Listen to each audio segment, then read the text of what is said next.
caméra robot bi ñëw na. ñëwagul. ok.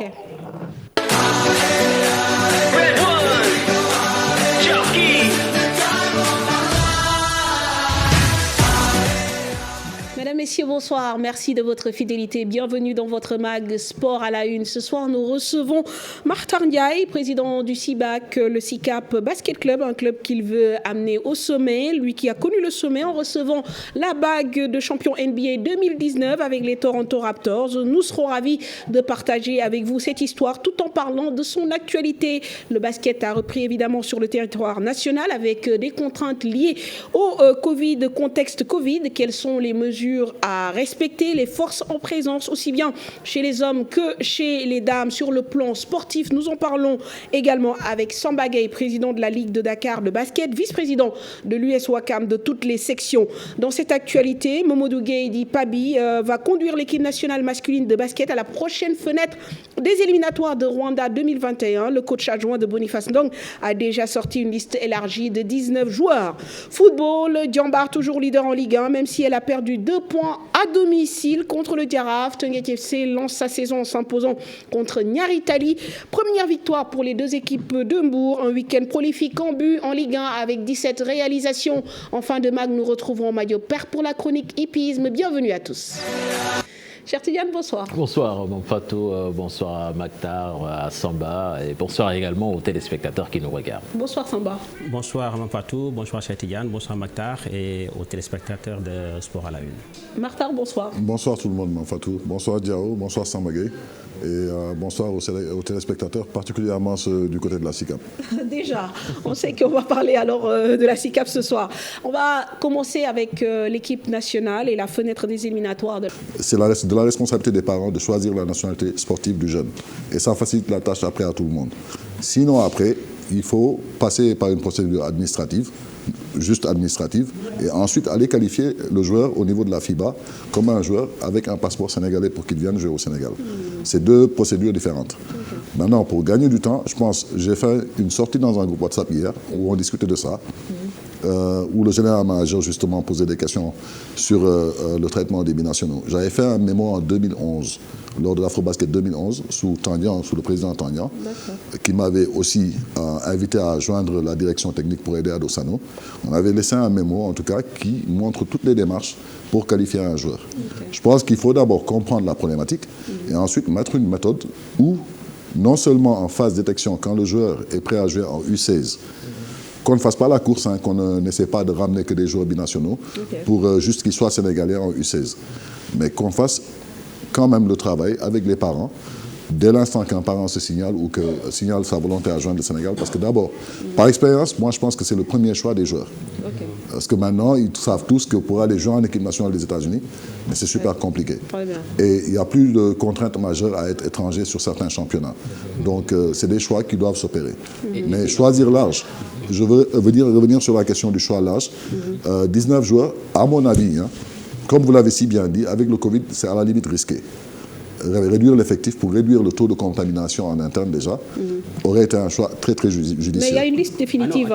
Pour le moment, c'est juste les 19, voilà, c'est une présélection qui sont au niveau de la FIBA. C'est ça, exactement. Et dans 2 semaines, il va donner sa liste définitive et ce sont les 12 joueurs qui vont aller à Yaoundé, plus un joueur réserve.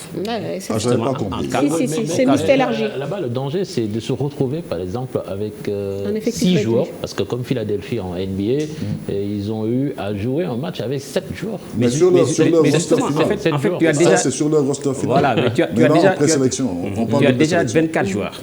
Maintenant, jusqu'à la 24 heures du tournoi, tu as la possibilité de rappeler un autre joueur. Maintenant, pour revenir juste par rapport au binational, je pense que si vous avez suivi l'actualité, la direction technique nationale l'a bien compris avec Astounia et Détlen. Ils ont créé une plateforme où les jeunes joueurs qui sont basés à l'étranger s'inscrivent systématiquement.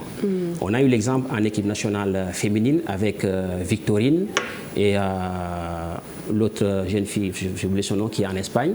Ils se sont volontairement signalés et le Sénégal a pris les démarches nécessaires pour leur qualifié pour le Sénégal. Je pense qu'il y a une démarche qui est en train d'être faite dans ce sens. Dans ce sens. Alors, on va parler à présent du championnat de basketball avec, comme vous le savez, les restrictions liées au contexte Covid. On en avait parlé, dans lequel se jouent les matchs. Un protocole sanitaire a été instauré. Le nombre de personnes présentes dans les stadiums réduit à son strict minimum. Pour vous familiariser avec ces règles et ces mesures, voici le commentaire de Mamadou Ndiaye. Après 10 mois d'arrêt, le basketball a repris ses droits sur l'étendue du territoire. Une reprise effectuée dans les conditions de huis clos et dans le respect du protocole sanitaire. On peut jouer sans les supporters, ça, la preuve, les matchs sont en train de se dérouler. C'est vrai que bon, l'ambiance, ça manque, mais bon, on ne peut pas faire autrement, donc voilà. Dans le cadre de ces mesures, toutes les équipes doivent composer un effectif de 18 joueurs. Au total, 12 joueurs et 4 techniciens, un DTN, un médecin et un intendant à aller dans les vestiaires. La lutte contre la Covid, ça doit être entreprise de tout un chacun et le sportif doit montrer un bel exemple. Seuls les 12 joueurs sont admis à aller dans les vestiaires. Toutes ces mesures sont accompagnées dans le respect des conditions d'hygiène, dont le port obligatoire du masque, le lavage des mains. La fédération sénégalaise a montré beaucoup de rigueur en ce début de saison, dans un contexte particulier, à cause de la pandémie du Covid-19. Merci Mamadou Ndiaye. Alors Samba Gueye, c'est évidemment une question qui vous intéresse au plus haut point. D'abord parce que vous travaillez dans un club qui est l'US Ouakam, mais aussi vous êtes le président de la Ligue de Dakar. Alors aujourd'hui, au bout de 2 journées, est-ce qu'on peut tirer un bilan? Comment ça se passe dans le respect des règles? Sachant que vous aussi, vous êtes confronté au même problème que le football, il n'y a pas de test. Mais écoute, je pense que on a quand même fait un protocole inclusif, parce qu'en fait, ça a été discuté d'abord au niveau de la fédération, après partagé avec les présidents de ligue, et après ils ont invité par exemple tous les présidents des clubs de première division. On s'est retrouvé à Marius Ndiaye pour voir effectivement quelle est la meilleure formule possible. Et je pense que le protocole actuel a été vraiment discuté, élaboré et validé avec, entre guillemets, avec tous les clubs. Je prends l'exemple de l'Union sportive de Ouakam. En fait, nous, même bien avant ce protocole, nous avions déjà fermé le site de regroupement. Et dans le protocole, il est même recommandé d'éviter les regroupements d'avant-match parce qu'on peut se regrouper dans un site et puis voilà, transporter le virus. Mais je pense que c'est important, c'est un début. Il y a eu beaucoup d'efforts, beaucoup de sacrifices. Et je pense que c'est difficile de jouer sans public. C'est valable au football comme au basket. Moi qui est un féru du football, je n'ai pas encore vu le match de l'Union sportive de Ouakam parce que c'est difficile. Ouais, les délégations sont très restreintes. Il faut faire avec, je pense que c'est hyper difficile, mais j'en profite justement pour féliciter tous les acteurs, la compréhension des acteurs, des clubs, des ligues, de la fédération. Et je pense que c'est important pour qu'on puisse effectivement voir le bout du tunnel. Prions le bon Dieu pour que cette maladie quitte définitivement le Sénégal et le monde entier pour qu'on puisse retrouver le public pour jouer à Marius Ndiaye et dans les autres régions. La question qui revient, c'est ce protocole sans test quand même. On a l'impression qu'on a oublié la pierre angulaire de la chose qu'on a invitée. Alors, Francis, j'ai suivi le débat, je pense, il y a 2 semaines, quand vous avez invité Badara et Tala. Je pense que c'est un problème national. Bon, je pense que pour le moment, je n'ai pas d'avis par rapport à ça. Je pense que ce qui est important, c'est justement de faire avec les mesures barrières qui sont là. Et je pense que, comme je le dis sincèrement, dire que je préfère donner l'exemple de l'Union sportive de Ouakam parce que nous avons un site d'hébergement où il y a les footballeurs et les basketteurs. D'accord. Et pour ne pas justement être exposé, il fallait justement désengorger un peu, mettre le protocole avant. Maintenant, je pense que le plus important, c'est qu'on puisse prendre les dispositions nécessaires pour y arriver. En fait, parce que le test, il faut le dire, c'est hyper cher. C'est hyper cher. 40 000 et c'est plus cher en Égypte. En Égypte, c'est 49 000. Je pense que maintenant, il va falloir, comme espérons qu'il y a les vaccins qui arrivent, je pense que... Très bien. Alors, Martha, sur cette question bien précise, est-ce qu'aujourd'hui, il y a une solution où il faut faire avec les moyens du bord et les réalités aussi de notre pays? Je pense que la première réponse directe, c'est qu'on souhaitait jouer, nous les clubs et nous les acteurs. Maintenant, jouer ne suppose pas aussi mettre en danger des acteurs, comme des joueurs ou des entraîneurs. La fédération a effectivement invité à une réunion il y a 2 semaines pour partager le protocole qu'ils nous ont bien voulu nous présenter. On a donné nos réserves sur certains points. Et aussi un protocole, c'est pas, moi je pense que c'est pas quelque chose de figé. J'avais signalé, comme Diao l'a bien noté, déjà le protocole ne parle pas de tests. Donc ça, c'est un problème de moyens, tout le monde en a convenu. On est conscient, oui. Mais après, il y a la question de la prise en charge d'un joueur qui se révèle cas confirmé ou cas suspect après un match. Qu'est-ce qu'il faut faire? Retracer tous les cas contacts, voir. Bon, et en cas, on ne le souhaite pas. Et c'est très difficile que ce genre de cas de figure arrive, puisque en général, chez les sportifs, plus de 90% des cas, c'est des asymptomatiques. Exactement, ils sont asymptomatiques. Donc sans test, ils peuvent bel et bien, comme les élèves rentrent chez eux avec le virus dans quelques cas, eux aussi ils peuvent le faire et le ramener à leurs parents ou à leurs frères et sœurs plus âgés. En définitive, qu'est-ce qu'on peut faire? Jouer avec ce protocole, mais quand même, après chaque journée, je pense qu'il serait bien pour la Ligue et la Fédération d'appeler les clubs et de prendre un feedback de l'organisation. Parce que c'est important, parce que quand même, soit on fait semblant ou on fait quelque chose correctement. Voilà. Si on n'évalue pas après chaque journée et qu'on essaie de recalibrer la machine et de de serrer les vis là où il faut les serrer. Un suivi, quoi. À un moment donné, on est tous responsables, aussi bien club que fédération, vis-à-vis de nos joueurs. Très bien. Mais à aucun moment, là je parle aux responsables de club, vous n'avez envie de faire des tests, même si ça va vous coûter, au moins une fois, je ne sais pas moi, une fois par mois, par exemple, instaurer un rythme pour vous permettre, vous bien aussi, sûr, de savoir quel est l'état de votre effectif. Ouais. Mais le problème, bon, ça va si on parle de tests et qu'on parle sur le plan international, en termes de rigueur, il faut faire les tests tous les 2 jours. Oui, mais à défaut, puisque tous les 2 jours, apparemment, personne n'en a les moyens. Oui, la question c'est, est-ce pertinent de faire un test en début et puis s'arrêter? C'est ça la question. Moi, personnellement, en tant que personne, je faisais partie du comité d'alerte de la zone de Ouakam. Je faisais les tests tous les 2 semaines parce que j'étais en contact avec des personnes. Parce qu'il fallait, voilà, s'il y a un cas, on t'appelle, justement. Mais le point dont Mokhtar a souligné, ça a été justement pris en compte parce que la Croix-Rouge, ils sont là justement au cas où s'il y a des cas comme ça. Et je pense que ce qui est important, comme il l'a dit, l'évaluation, je pense que c'est important. Et ce qui se passe, heureusement, moi, ce qui me rassure, moi, j'avais peur de la pression du public.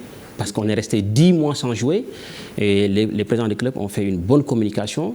Vous avez vu à Marignal peut-être... Pour que les supporters ne viennent pas, justement. Maintenant, je pense que c'est important. Ils sont en train de voir comment diffuser les matchs sur la plateforme YouTube. Ils l'ont déjà commencé avec le match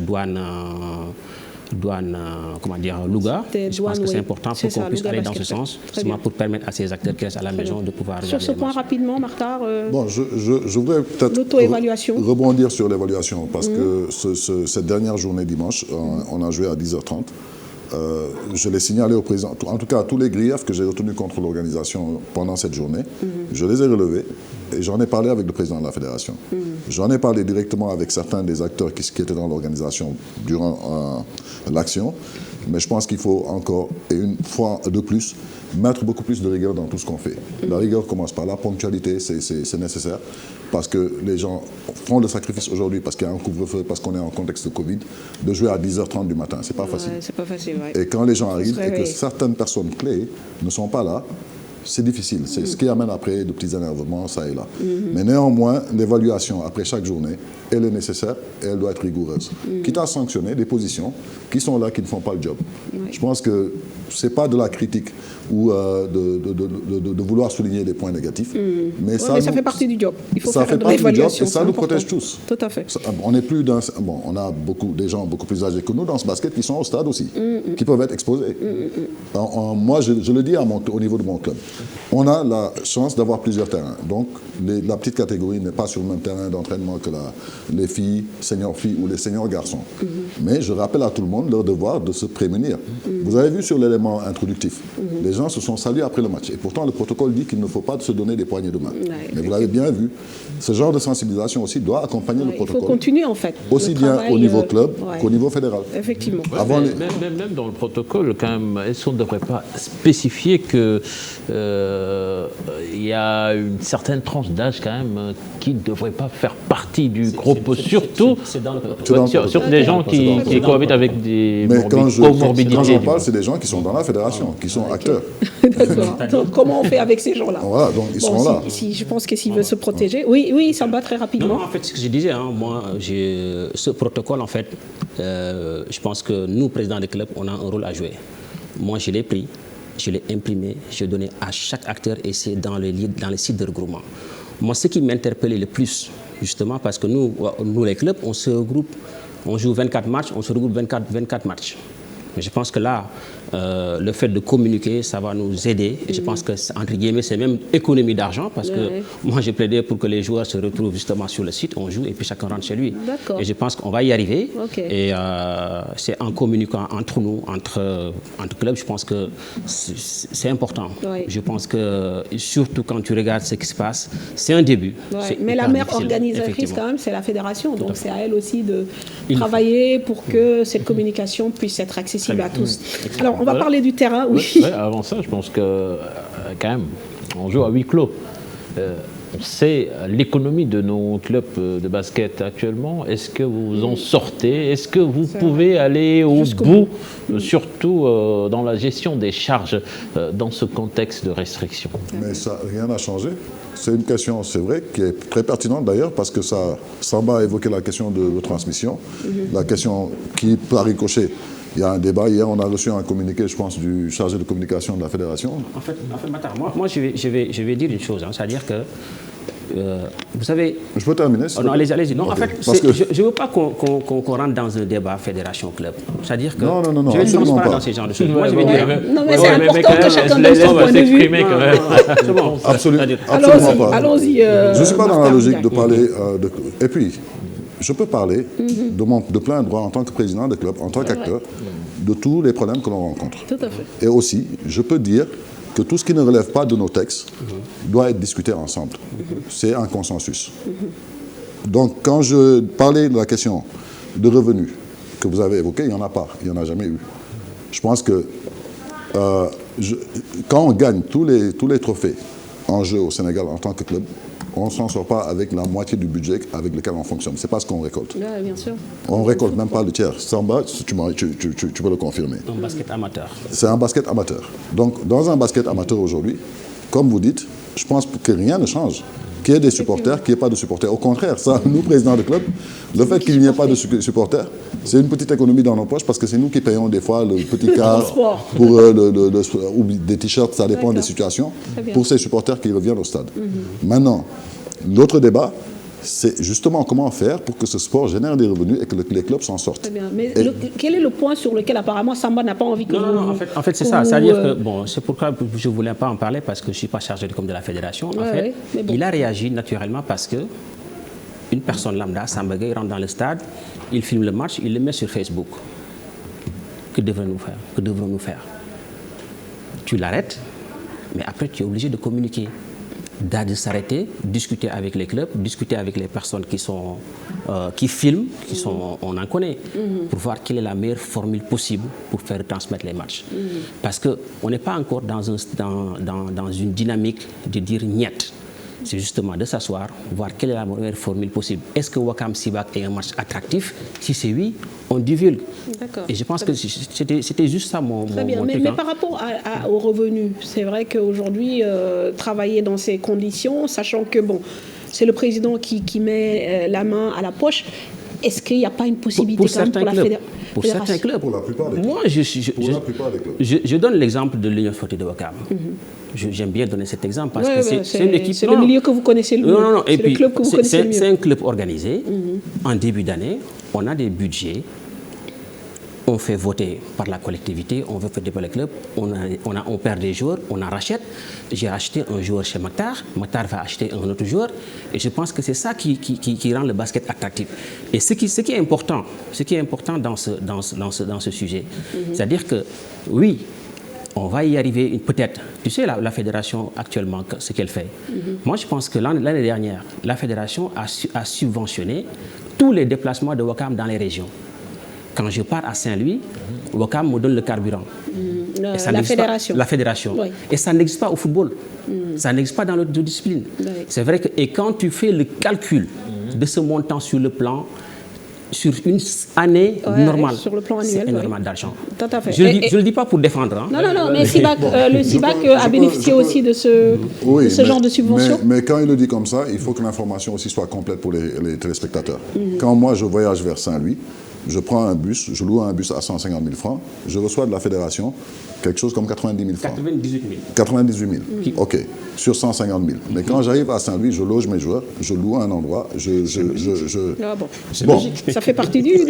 C'est logique, c'est tellement logique, mais il faut dire l'information, donner l'information de façon exhaustive. Mais moi, c'est pas de ça que je parle. Oui, mais quand même, c'est vrai, ce qui est préoccupant, c'est quand il dit que même ces restrictions-là ne changent rien par rapport à l'économie de ce sport. Ces restrictions, j'ai pas... Ah non, en fait... Non, mais Diao, il y a un point, il faut qu'on le touche et qu'on le vide. Tout à l'heure, quand j'ai évoqué cette histoire de transmission, que ce soit une alerte que le chargé de communication lance à l'endroit des clubs, c'est bien, on veut bien.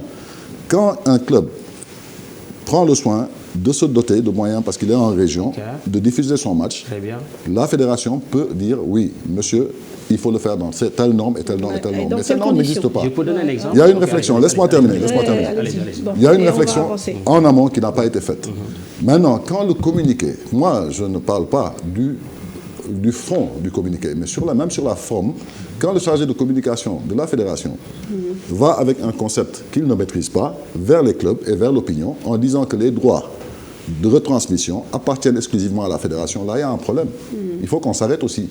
Parce que mais pourquoi ça devrait être problématique? C'est pas problématique. L'organisation parce qu'on est en sport amateur, on n'est pas en sport professionnel. On ne peut pas vouloir une chose et son contraire. Le droit d'image appartient d'abord à l'acteur, le joueur, qui contracte avec son club maintenant qu'il le détient. Et ça doit être un contrat écrit. Bien sûr. Mais on n'a même pas de contrat avec la plupart de nos joueurs. Et ces histoires de droits d'image ne sont pas encore gérées par notre sport. Il ne faut pas mettre la charrue avant les bœufs. Je donne un exemple. Donc c'est un débat qu'il ne faut pas poser comme ça, qu'il ne faut pas jeter comme ça. Est-ce que c'est un débat même qui s'impose? Je donne un exemple. C'est-à-dire, moi, Wakam, hier, je jouais à Djambar. Par courtoisie, on écrit à la fédération pour nous donner l'autorisation de pouvoir en ligue professionnelle. En ligue professionnelle, vous n'avez même pas le droit de demander l'autorisation parce que normalement, en ligue professionnelle, cette question de droit de transmission, elle est déjà réglée par le contrat qui vous lie avec cette ligue professionnelle. Au basket, nous n'avons pas ça. Très bien, mais aujourd'hui, ce qui se passe dans le basket, on peut en parler parce qu'on a vu la floraison des matchs en direct sur la Liga. Aujourd'hui, peut-être ça peut poser problème à la ligue professionnelle de football. Justement. Mais jusqu'à présent... Exactement, mais jusqu'à présent, la ligue n'a pas encore statué sur la question. Pourquoi? Parce qu'elle ne maîtrise pas, ou en tout cas, elle n'a pas plein pouvoir sur ce que font les clubs. C'est justement pourquoi il ne faut pas s'agiter très vite et parler de concepts qui n'existe pas encore chez nous. Très bien. Bon, ça, c'est vraiment un débat pas encore chez nous. Mais de toute façon, en diffusant même les matchs, vous ne gagnez pas d'argent. En plus, personne ne gagne, ni vous, ni la fédération. Comme j'ai dit, il faudrait qu'il y ait une structure qui finance votre championnat. Mais quand bien même que le club gagne de l'argent dessus, ça n'aurait pas été un problème. Mais même, imagine un club qui a une chaîne YouTube avec plus de 200 000 abonnés. S'ils diffusent, forcément, ils vont gagner de l'argent. Mais justement, c'est pas à la fédération d'organiser. Une fédération, dans un championnat amateur, devrait encourager ce genre d'initiative. Imagine Sibac. Mais aussi, à un moment donné, est-ce que la fédération ne peut pas générer des revenus qu'elle peut redistribuer au club en initiant ces outils de communication et en attirant des spectateurs sur ces plateformes? Comme j'ai dit, Matar, il est spécialiste de la communication. Je sais exactement là où il va en venir. Moi, je pense que tous ces genres de choses vont se retrouver autour d'une table. Moi, j'étais chargé de com de la fédération. Je prenais exemple sur moi-même parce que ce qui me posait problème actuellement pour jouer au match de basket, pour faire diffuser un match de basket, nous sommes obligés de payer aux télévisions pour avoir ce match. Ce qui n'est pas normal. Parce que ce basket, justement, non, tu as été président de la commission marketing. Je l'ai défendu. J'étais président de la commission marketing. Je sais que on n'est pas encore arrivé à un niveau d'attractivité pour imposer à ces temps. Samba, ce principe, je l'ai défendu en tant que président de la commission marketing du temps du CNBS. Et j'ai trouvé un diffuseur qui nous payait. C'était RDV. Non. La publicité vous payez combien? Pendant que... Pas grand-chose, j'imagine. Pendant qu'une chaîne... Oui, mais c'est pour démarrer quelque chose. Il faut quand même être avant-gardiste et démarrer ne serait-ce qu'un principe. Moi, je ne vais pas divulguer le contenu de ce contrat. Il le connaît, moi je le connais. Mais justement, est-ce que ça, c'est pas un problème, on va dire, mineur par rapport à des questions de revenus? C'est vrai que les droits télé dans le monde, les droits des sports, là où je veux te dire, ça coûte beaucoup d'argent. Il a été chargé de marketing, je suis marketeur. Okay. Je pense que ce basket... Vous connaissez les réalités. Je pense qu'il nous faut encore beaucoup plus de travail. De temps. Oui. Pour y arriver. Non, attends, Autant il nous faut plus. Il nous faut plus. Laissez le temps. Il nous faut plus de cohésion et d'entente et de la volonté de tu sais, ces cohésions dont tu parles, tu l'as été, moi je l'ai été. Je pense que c'est important pour que nous, je pense que moi, si j'ai des idées, on peut en discuter. Il l'a dit tout à l'heure, il est en bon terme avec le président de la fédération. Je pense que... Il est devenu... Ça a changé. Non. Les rapports ont changé parce qu'il y a encore quelques mois, c'était... Vous étiez à couteau tiré avec le président de la fédération sénégalaise. Mais bon, ça c'est un autre débat. En toute franchise, je ne suis à couteau tiré avec personne parce que quand j'ai la volonté de m'exprimer sur un point, j'appelle qui je dois appeler, que ce soit le président de la fédération, que ce soit un autre président de club, que ce soit un président de ligue. J'ai confirmé tout à l'heure quand il parlait des tests. J'étais dans la réunion, je pense qu'il a donné des suggestions qui n'est pas tombé dans l'oreille là-dessous. Alors, on va avancer parce que vraiment, ça c'est un sujet très intéressant, mais qui n'était pas forcément prévu dans le conducteur. On va parler à présent de sport et de terrain. On va déjà voir votre équipe, l'équipe Wakamas, qui s'est imposée, je pense, devant l'ASFA, 96-51, et qui occupe la première place de cette poule A devant l'AS Douane. Et on rappelle évidemment que ce week-end, on a joué la deuxième journée du championnat de National 1, masculin et féminin. On va écouter les réactions donc, au micro de Momodou Ndiaye et Am. Voilà, c'est deux matchs qui ont vraiment deux physionomies différentes. Okay? Deux adversaires aussi différents. De valeur, quand je parle d'adversaire, c'est par rapport à la valeur de l'adversaire. Donc deux adversaires de valeur différentes. Donc autant le match précédent était difficile, autant on avait devant nous une adversaire coriace. Donc ce match-ci a été très facile, comme vous l'avez constaté, que nous avons dominé de bout en bout. Donc ceci est dû à deux choses. La première, c'est le mérite. Okay? Deux gosses, ils ont très bien joué. Quand je dis très bien joué, ils ont très bien défendu. Et aujourd'hui aussi, vraiment, l'adresse était là. Donc il y a cet aspect. L'autre aspect, c'est que vraiment, on ne reconnaît pas l'équipe, la vraie équipe de l'ASFA. Donc il y a vraiment beaucoup d'éléments qui manquent à cette équipe. C'est très normal qu'il soit adroit. Il a une adresse insolente, vous me permettez. C'est pourquoi on a subi le match. On a subi carrément le match. Mais disons qu'on est en train de monter une équipe très jeune. D'ici 1 an, 2 ans, Inch'Allah, ça va marcher. Voilà la réaction des deux entraîneurs de Louga Basket Club et bien sûr de Wakam, Libas Faye notamment. Alors très rapidement, Samba, cette année, c'est quoi l'objectif de votre club, notamment chez les hommes?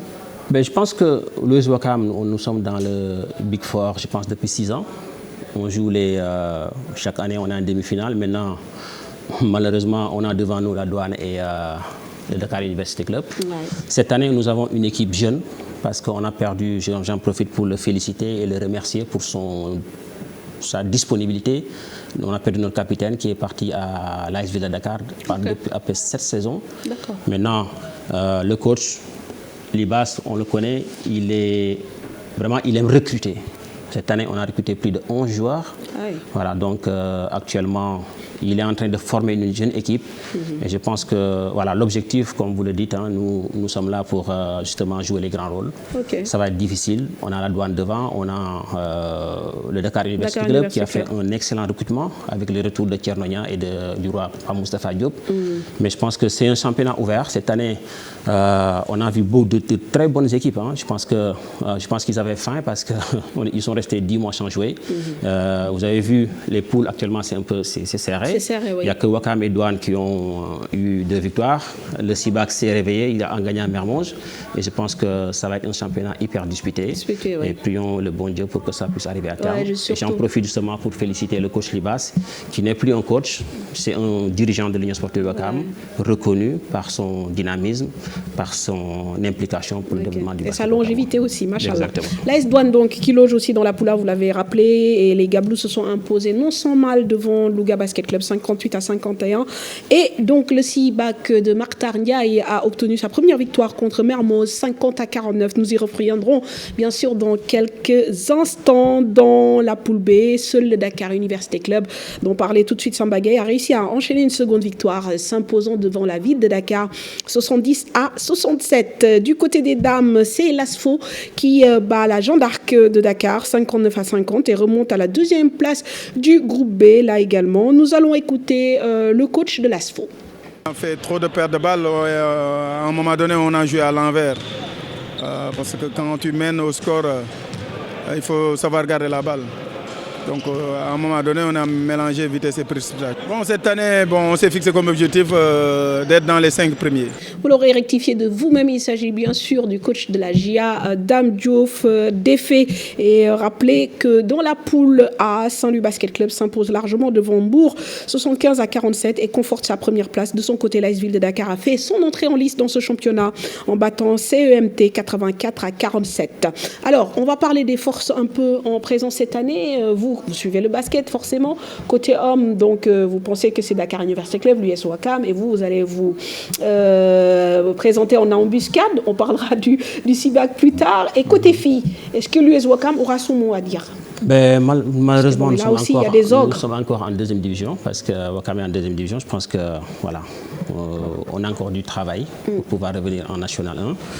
Maintenant, je pense que pour la National 1 féminine, je pense que ce qu'il est important de voir, c'est que nous avons l'AS Ville de Dakar qui est là avec son effectif, avec de bons recrutements. Dakar Université Club a fait de bons recrutements. Je pense que les équipes des régions, j'ai vu hier, Saint-Louis Basket Club, ils ont recruté des internationales. Et même la GIA, il y a 2 joueuses nigériennes qui étaient dans l'effectif. Je pense que espérons d'avoir un championnat assez disputé pour qu'on puisse avoir de belles affiches à partir des quarts de finale.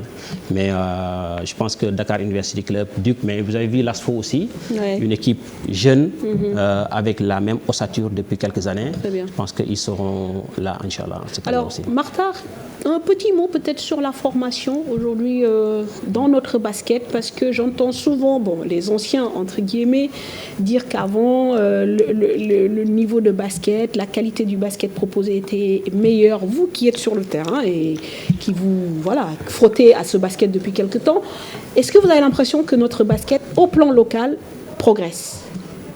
C'est une question super difficile, parce que le niveau de nos joueurs en équipe nationale ne le reflète pas. Malheureusement, c'est l'arbre qui cache la forêt. Quand on revient à la base ici, pour analyser le travail qui se fait réellement dans les clubs en petite catégorie, mon club inclus, tous les clubs, c'est un travail qui mérite d'être revu. Je pense que revu dans le sens de la méthode. Et on parle beaucoup du Sénégal qui a gagné beaucoup de trophées, comme vous dites, avec des anciens qui ont produit énormément. Mais est-ce qu'ils ont laissé de la documentation par rapport à ça? Ça rentre en ligne de compte de la formation. Jusqu'aujourd'hui, je rêverais de voir un entraîneur sénégalais écrire un manuel de la formation à la base, avec le B.A.B.A., les fondamentaux en passe, en dribble, en tir, mécanique de shoot et tout, pour que les autres jeunes coachs puissent s'en imprégner et réaliser le travail sur le terrain, parce que c'est eux qui sont sur le terrain. Malheureusement, la plupart des clubs recrutent dans leur section formation des gens disponibles qui ont peut-être joué, qui n'ont pas percé avec l'équipe senior et qui restent dans le club, qui se retrouvent à être des formateurs. Est-ce qu'ils sont bien formés, ces formateurs?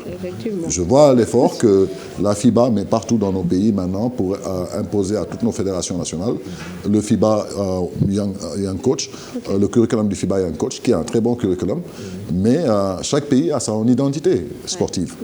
Au Sénégal, c'est aux Sénégalais de se lever et de travailler sur un manuel de formation, sur une méthodologie de formation uniforme sur l'échelle du territoire. Mais quelque part, est-ce qu'il n'y a pas ce changement de contexte qui joue également? Parce que de nos joueurs, on voit énormément de jeunes joueurs sénégalais qui sont dans des académies, dans des équipes en Europe, alors qu'il y a 20 ans de cela, on ne voyait pas cela. Ça veut dire que la fuite des talents se fait... C'est même pas une fuite de talents, parce que l'Espagnol ou l'école qui va recruter un jeune en high school aux États-Unis ou un autre club européen, il ne recrute pas pour le moment un talent, il recrute un potentiel. Et il y a beaucoup de triche dans cette histoire, parce qu'on retrouve des joueurs qui sont en Espagne. On commence à avoir des échos de joueurs qui sont en train d'exploser l'Espagne alors qu'ils ont joué ici en senior. Ouais, mais ce potentiel ne reste pas et migre vers... Donc, et là, quand ce potentiel migre, c'est le désert. C'est un problème. C'est un problème. Et d'où j'ai lancé l'alerte, j'ai saisi le président de la fédération, je pense, sur cette question. Des gens qu'on connaît, qu'on reconnaît comme auxiliaires de cette machine espagnole, revenir maintenant, se retrouver très, très à côté de nos équipes nationales jeunes, c'est ça un problème. Il faut en parler. Mais la formation en général, vous allez dans la banlieue, il y a une initiative qui s'appelle Talent banlieue. C'est formidable, c'est incroyable. C'est beaucoup d'énergie, mais il faudrait quand même doter ces gens-là de moyens. C'est comme ça que l'Espagne nous a chippé un des plus gros talents. Iliman Diop. Non, même chez les filles. Mais bon, sur le cas Astundo même, je pense qu'elle avait quand même fait la démarche de vouloir rejoindre la sélection. C'est nous qui n'avons pas été réactifs. Mais Astou même, c'était très tard. Mais Iliman Diop, il a été recruté en Espagne en tant qu'élément de la petite catégorie, en U16 et en U18. Mais est-ce qu'il n'y a pas aussi une question de capacité financière? Quand je vous pose cette question, vous regardez Seed Academy, dans lequel vous travaillez, qui recrute quand même des formateurs du cru, vivant au Sénégal et d'un certain niveau. Est-ce que nos clubs ont les moyens, justement, de coopter ce genre de personnages, de potentiel, entre guillemets? Je pense qu'il y a un début, parce que moi, je donne l'exemple de l'Union sportive de Ouakam. Avant, en fait, on jouait sans directeur technique. Ok. C'est le coach qui faisait justement Office tout le de boulot. directeur. Mais on s'est assis, on a réfléchi. Il y a un coach qui s'appelle Babacar Poutin qui a fait ses écoles à la douane, un ancien international connu, qui a du talent. Maintenant, ce sont justement pour aller dans le même sens, ces doyens qui ont accepté de venir prendre la petite catégorie. Justement, il est nommé directeur technique, mais justement, c'est pour mettre un programme de formation de la base jusqu'à... Parce que moi, je le dis, parce que quand j'étais président de section, j'ai gagné des trophées. Mais justement... dans les petites catégories? Non, en équipe A. Mais je jouais uniquement en minime fille ou en minime garçon. Mais là, on s'est dit stop. Maintenant, on va créer l'académie pour préparer l'avenir. Et justement, on va commencer par l'équipe féminine parce qu'on est en deuxième division. Justement, il a mis un plan-programme pour dire, attends, on ne va pas monter pour refaire l'ascenseur. Il veut former des jeunes joueuses pour un avenir de 4 à 5 ans. Pourquoi cette démarche? Parce que je m'étais renseigné au niveau de Saint-Louis Basket Club. On m'aurait dit que l'équipe de Ndaïsen, de Oumou Khaïri Thiam, ils ont fait les classes préparatoires du bas âge jusqu'en équipe nationale, jusqu'en senior, pour aller vers l'équipe nationale. Je pense que c'est important pour qu'on puisse justement aller dans ce sillage pour arriver. Sur la question du recrutement au niveau de Seed Academy, c'est différent parce qu'au niveau de Seed Academy, c'est vrai, les gens pensent que c'est énormément de moyens qui sont déployés, mais on a commencé par faire former des entraîneurs qu'on avait recrutés, justement, et parce qu'on disposait de la volonté d'une certaine catégorie de partenaires, des coachs, qui venaient, qui restaient 2-3 mois avec nos coachs et qui travaillaient avec eux. Ce qui faisait découvrir forcément à ces coachs de nouvelles méthodologies pour être à l'état de l'art du basketball. Je cite le coach Idrissa Sissoko, qui est aujourd'hui coach du Diaraf, qui fait un travail merveilleux avec le Diaraf, qui a fait ses classes de coach à Seed Academy, mais qui s'est frotté à pas mal d'experts pendant qu'il était à Seed. Ce qui a fait de lui un excellent coach et un excellent formateur. Aujourd'hui, nous avons eu le besoin quand même de rapporter une certaine rigueur parce que, figurez-vous que tous les coachs aujourd'hui de Seed Academy, c'est d'anciens pensionnaires de Seed. Et le doyen Pouifei, lui maintenant, il chapeaute l'académie et il apporte la rigueur, la méthode et tout le reste. Mais Joe Da Silva, il était pensionnaire à Seed Academy, Samba Fall était pensionnaire à Seed Academy. L'intendant Ibrahim Ndiaye, c'est que des pensionnaires de Seed Academy aujourd'hui qui se sont reconvertis en coach et qui sont là en train de faire leur classe avec le capitaine Pouifei. Ils auront aussi l'opportunité de se frotter à ces experts ou d'aller à des camps. Mais ce n'est pas une question de moyens, c'est surtout une question de réseau aussi. D'opportunité. Ça aide aussi. d'opportunités, tout à fait. on va dire. Merci Martha, nous restons avec vous puisque comme je le disais, on va parler quand même du CIBAC, le SICAP Basketball, qui court, il faut le dire, derrière un premier titre depuis 2006, même si ce n'est qu'en 2014 que vous en avez pris les rênes. Une nouvelle saison démarre et tout le monde peut se permettre d'être ambitieux, c'est le cas de votre club. Pour atteindre les sommets, il faut un management et des bases solides. Mamadou Ndiaye et Offenbay ont assisté à une séance d'entraînement de l'équipe masculine de SIBAC afin de mieux connaître l'équipe et ceux qui la composent. Reportage. Les joueurs du SIBAC préparent leur match face à Mermoz Basket Club, comptant pour la deuxième journée du National 1 masculin. La team SIBAC, avec son nouveau coach, compte défier les grands cette saison, malgré une défaite d'entrée lors de la première journée face au tenant du titre, l'AS Douane. La Douane est une grande équipe. Depuis 5 ans, c'est la meilleure équipe. Et ensuite, on va rencontrer l'équipe de Mermoz dimanche pour notre deuxième match. Et je pense que ce match contre Mermoz fera l'affaire. En National 1 depuis 2006, 0 titre au compteur, SIBAC réorganise le club avec des nouveaux dirigeants qui ont une stratégie de management pour atteindre le sommet. Des nouvelles recrues sont venues renforcer l'effectif cette saison, dont le jeune Jean-Jacques Boissy, ex-capitaine de U19, qui a intégré l'équipe depuis la saison dernière. Notre objectif, c'est d'aller le plus loin possible. Pourquoi pas remporter tous les trophées, si possible. Aller en play-off et jouer les grands rôles dans ce championnat. Nous avons fait un match, nous avons AS Douane. Perdu nañ match bi mais jot nañ ci jàng suñu ay erreur am nañ ci tamit avantage bu baax ndax tam match bi di ñëw tam dina tax ñu gën a focus pour bañ a tamit répéter waat suñu même erreur tamit. D'abord notre objectif c'est de prendre les matchs, chaque match par match, parce que la saison elle est longue. On ne peut pas venir et dire ouais, on va essayer de jouer 2 finales, une finale. Non, on va prendre match par match et ne pas oublier l'objectif fixé.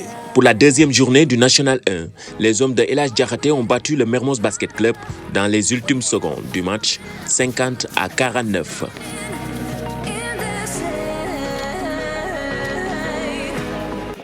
Alors, Martha Ndiaye, peut-être le premier défi à relever pour vous, c'est déjà d'avoir un petit palmarès.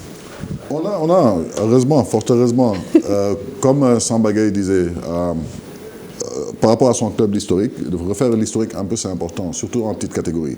On avait une bonne base dans les années 2010 jusqu'en 2012, qui a tout gagné en cadet junior au niveau de la petite catégorie. On était l'une des meilleures équipes dans cette période-là. Et quand ces joueurs sont arrivés en senior, direct, l'année où je suis arrivé, l'année d'après, en fait 2 ans après, on a gagné la Coupe du Maire face au Duc. Pour dire que c'était une équipe complète qu'on avait, qui était très très soudée, qui avait gagné tout en petite catégorie. Malheureusement, l'économie du sport sénégalais a ses règles. Tous ces jeunes joueurs, après, on ne peut pas les retenir. Chaque année, le SIBAC, c'est le club qui enregistre le plus grand nombre de départs. On forme, après tout le monde part. Oui. Même à l'extérieur, heureusement que beaucoup de jeunes... Durant cette équipe de 2014, il y avait le jeune Lamine Diané. Lamine Diané était dedans, effectivement. Lamine Diané qui est actuellement aux États-Unis. Il y avait Ousseynou Silla. Par exemple, Lamine, Ousseynou Silla et je pense Pape Sidi Diaw, eux, ils étaient allés directement à l'étranger, pendant que d'autres ont rejoint d'autres clubs au niveau national. Quand je regarde tous les effectifs qui jouent pendant les week-ends, je retrouve 2-3 joueurs de mon club, que mon club aura formé dans ces équipes, c'est formidable. Mais en 2014, on a commencé justement par un trophée. Et maintenant, depuis 2014, on court derrière un trophée. Et ça ne nous ennuie pas d'être la vache laitière quand même.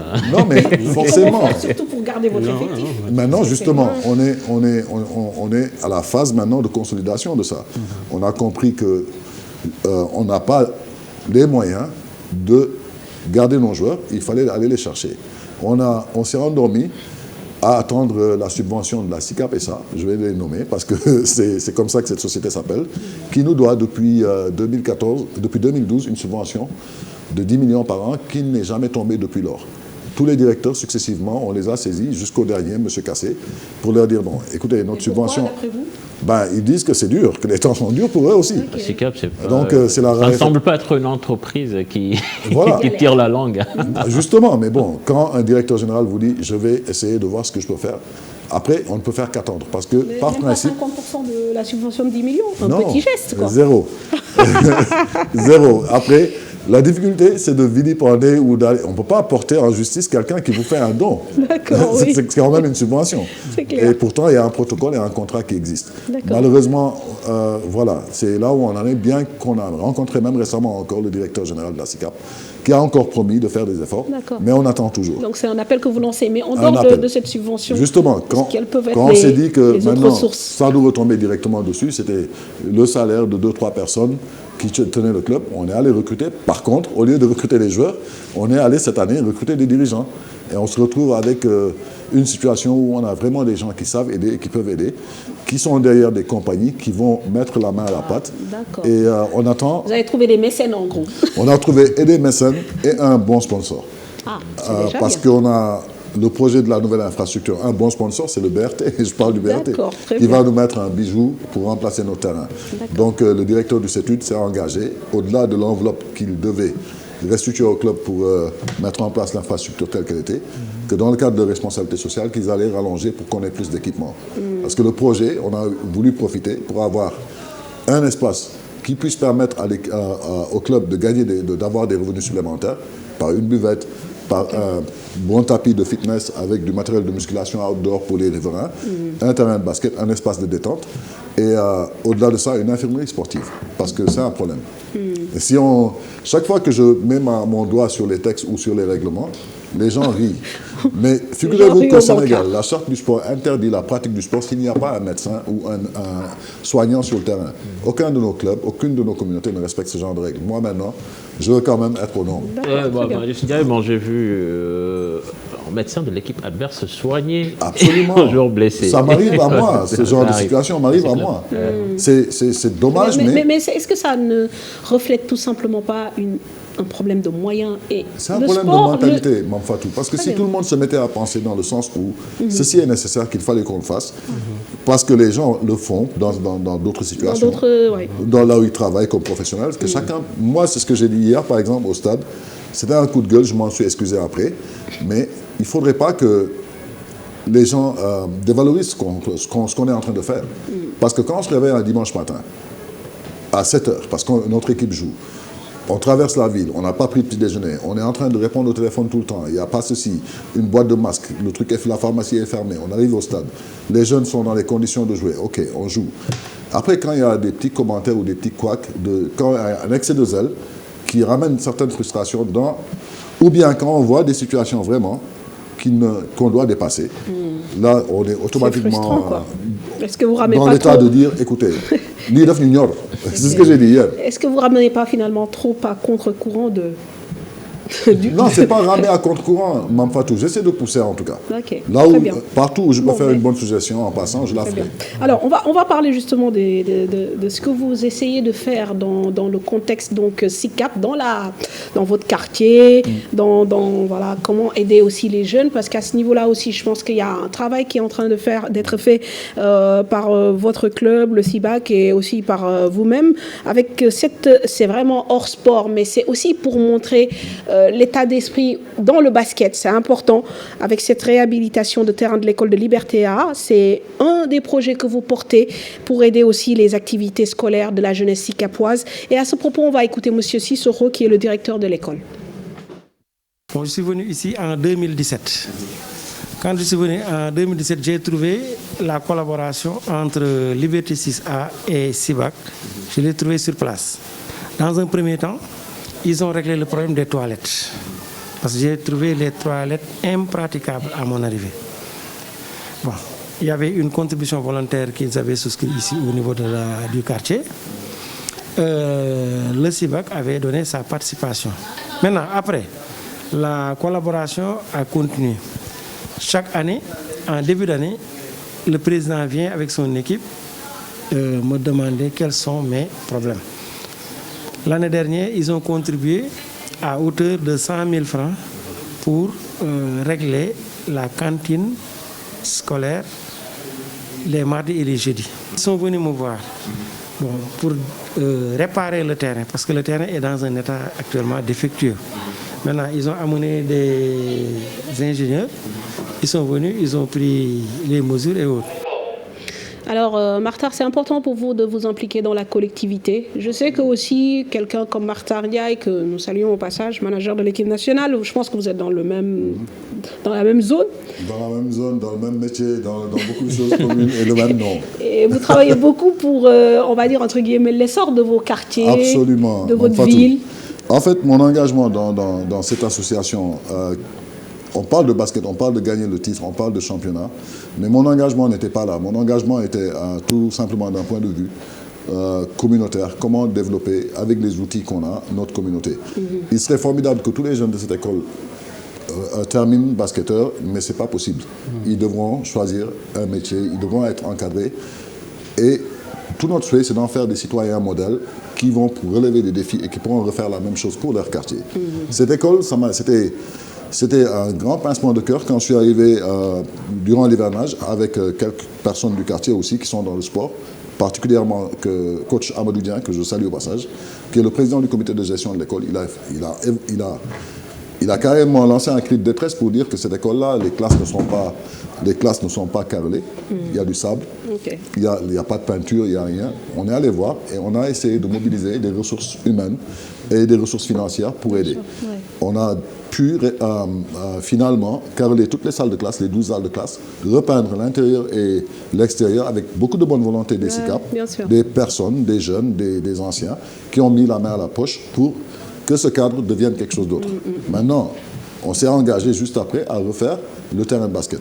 On a pu trouver un nouveau partenaire justement, un de nos dirigeants qu'on a recruté, un garçon très brillant qui a fait aussi l'école aux États-Unis, qui a pratiqué le basket, Taslim Gom, qui gère une entreprise de construction qui s'est engagé à nous le refaire gracieusement. Donc là, on va prendre en charge cet aspect. Mais au-delà de ça, et là, c'est là maintenant qu'il faut dire les vraies solutions par rapport au sport et l'économie sociale. On a pu convaincre le maire Barthélémy Diaz d'occuper tous les terrains qu'il aura construits. Il y en a 4, dans 2 écoles dans les SICAP, Liberté 5 et, bon, pas Liberté 5, Sacré-Cœur, quoi, mais très proche de Liberté 5. L'école Mas Massaïa Niane, le jardin de Baobab et le jardin de Karak. On va installer sur chacun de ces terrains un programme du CIBAC pour une école de basket. Donc la finalité, c'est de massifier et d'éduquer tous ces jeunes, de les prendre de la rue, qu'ils ne traînent pas, qu'ils soient dans une activité saine. Et c'est ça qui va aider le CIBAC aussi. Bon, je pense qu'on le répète ici souvent, quoi, les acteurs du basket, je pense que souvent c'est les gens à aider. Imagine-toi, un monsieur comme LeBron James, il paye la scolarité de milliers d'enfants à Akron, sa ville natale, durant tout leur cursus scolaire. Et c'est ce que tentent de faire des gens comme Maktar, même s'ils n'ont pas les moyens qu'il faut. Et je pense que c'est des gens qu'il faut aider. Et surtout que les acteurs du basket, ils insistent énormément sur l'éducation. Le giving back aussi. Alors, Samba, sur ce point, c'est vrai que vous êtes un peu plus transversal. Non, en fait, moi, justement, je suis en plein dedans parce que je suis président de la Ligue de Dakar. Si je vois ces genres de projets, je ne peux que féliciter et justement encourager. Je souhaiterais justement un jour en discuter avec Maktar pour qu'ensemble, pour qu'on puisse voir comment faire cette synergie d'efforts, pour qu'on puisse vraiment trouver des moyens pour vraiment développer. Moi, ce qui m'intéresse justement, c'est le développement du basket de la région de Dakar. Je suis élu pour ça et je suis obligé quand même de collaborer avec tout le monde. Tout à fait. Mais justement, en parlant de la Ligue de Dakar, avant de revenir sur Martar et peut-être son dernier point d'actualité, bon, voilà, aujourd'hui déjà, il y a un problème d'infrastructure qui se pose. Où jouer et comment jouer, sachant qu'il y a le couvre-feu. Maintenant, depuis que vous êtes élu, quels sont les programmes que vous avez déroulés? Écoute, je pense que là, peut-être d'ici peu de temps, on va commencer à parler pratique de basket, mais bientôt, je pense que la semaine prochaine, on sera à 1 année. Malheureusement, il y avait le Covid. On n'était pas resté les mains croisées. On était parti chercher des partenaires. Heureusement, on a eu la chance d'avoir un partenaire qui nous avait aidé à organiser le stage d'animateur-initiateur qui n'avait pas eu lieu dans la région de Dakar depuis 6 ans. Et je pense que c'est important. L'idée, justement, c'est quand même de voir comment pérenniser ce partenariat. Maintenant, on a le projet qui nous tient à cœur, c'est dans le même sens. Nous avons une ligue assez vétuste qui n'a pas été réhabilitée depuis 1981. On a trouvé un partenaire qui est prêt, justement, on attend l'autorisation du stade pour qu'il puisse justement nous faire un cadre de vie adéquat pour que les acteurs du basket puissent venir travailler. Moi, je suis un homme de communication parce que j'aime bien avoir un cadre idéal pour vous, partenaires, parce que je pense que c'est important. On a fait le tour du monde, on a vu comment les salles de presse, je pense que c'est important. L'idée justement, c'est de voir le basket attractif. Maintenant, là, la première division a commencé, on a créé un petit groupe et la direction technique est en train de voir quelle est justement la meilleure formule adéquate. Parce qu'on n'a pas de terrain, justement. Malheureusement, le terrain du CIBAC était un site pour la deuxième division.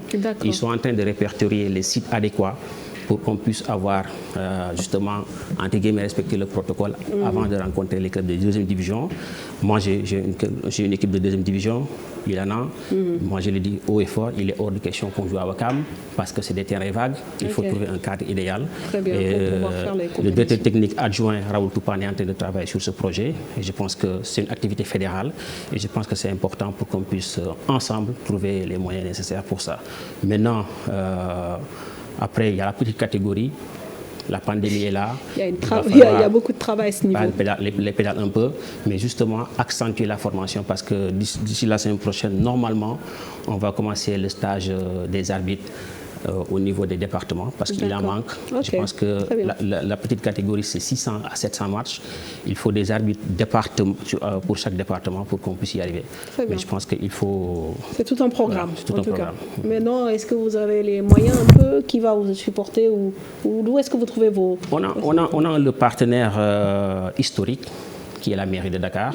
Moi, quand je suis arrivé, j'ai pu travailler rapidement avec eux pour qu'en dehors de la subvention classique, trouver un partenariat pour supporter les formations. Ils sont OK. Et je pense que c'est un bon filon parce que la formation, c'est une formation continue, mais on n'est pas resté les bras croisés.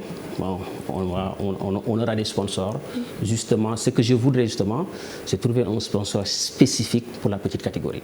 Parce que c'est un gros budget et je pense qu'on est en discussion avec beaucoup de structures et Inch'Allah, on va y arriver. Alors, très rapidement, parce que je pense qu'on est arrivé au bout du temps qui nous était imparti et on n'a même pas parlé de football parce que là, c'est comme, je ne sais pas, un péché entre guillemets pour nous. Ah oui, non, mais bon. C'est bien. Tu es le trouble fait aussi.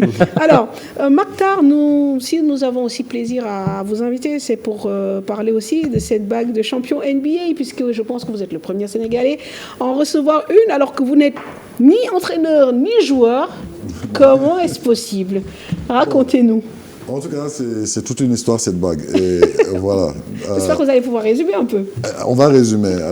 Elle a atterri entre mes doigts, mais par la grâce de Dieu. Et en tout cas, par aussi des personnes que je dois remercier au passage. J'ai eu la chance de croiser deux personnalités formidables du basketball mondial. Je ne vais même pas parler de basketball africain. C'est Massaï Ujiri et Amadou Gallo Fall.